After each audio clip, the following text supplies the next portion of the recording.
Hi, my name is Abby, and today I want to talk about the truth about protein. We are given a lot of information out there about protein, especially if you're into nutrition and fitness, but this is the truth. Number one, you need a lot less protein than what you've been told by advertising and clever marketing from the animal product industry. Animal products don't have a whole lot of good stuff. They really only have minimal amounts of vitamins, and they have no fiber and all this fat. So the animal product industries will tell you, oh, but it's rich in protein. Yeah, it is, but that's not a good thing. They're going to trick you into thinking that it is a good thing, that you need more protein, but you actually need less. You need only about 10% of your daily calories coming from protein. And it really should be a maximum of 10% of calories coming from protein. Even on a plant-based diet, excess protein can be an issue. But if you are consuming animal products, you really need to stop, because animal proteins will cause cancer cell growth in the human body, and it will also bring about kidney stones, especially if you're supplementing with protein shakes and protein bars. That will really mess up your kidneys. Number two, you do not need to mix proteins to be able to get a complete protein. This is extremely outdated science to think that vegetarians needed to mix perfect blend of the right amount of foods to be able to get the 9 essential amino acids that they need. And it is true that animal products have 9 all-essential amino acids because they're much like our own human bodies that have all the proteins that need to support life.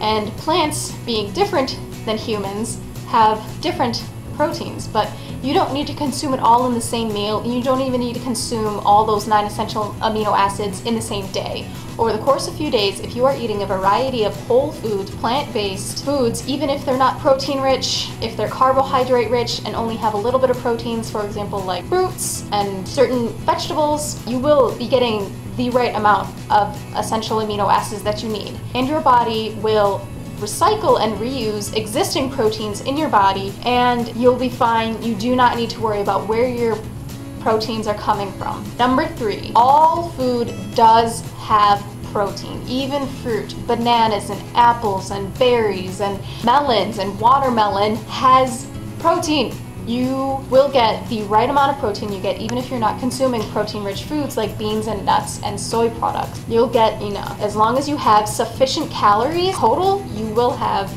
the right amount of protein. If you are consuming only processed foods like refined white sugar and refined oils, then you will be lacking in protein, but you're going to be, first of all, lacking in a whole lot of other vitamins and minerals that your body will desperately need before any protein issues come up.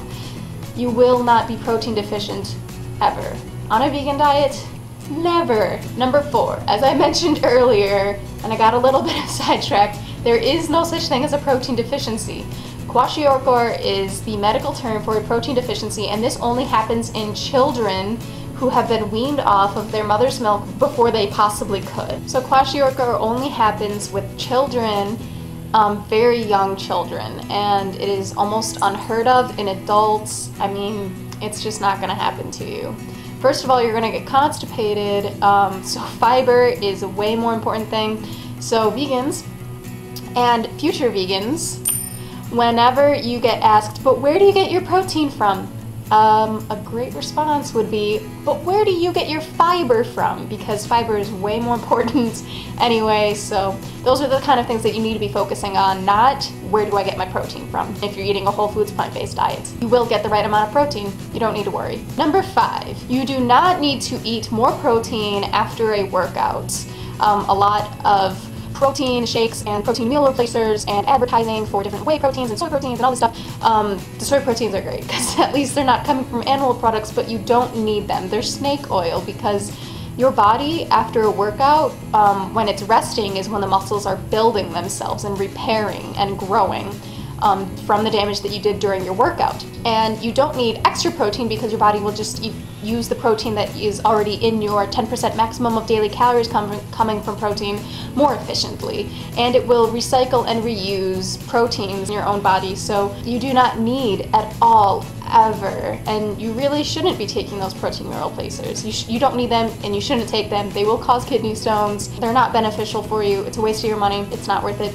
Don't do it. Number 6. Protein does keep you fuller longer, and that is one of the things that people say when they eat breakfast. You need some kind of protein in your breakfast so that you can stay fuller longer until it's time for lunch. And this is true that protein does take longer to digest because your body has to completely unwind these complex proteins that it's ingesting, and it takes longer in the guts. It's not a good thing that it keeps you fuller longer. Fiber will keep you fuller longer, and those are simpler chains that your body can easily digest and pass comfortably. Proteins do keep you fuller longer, but that's not a good thing.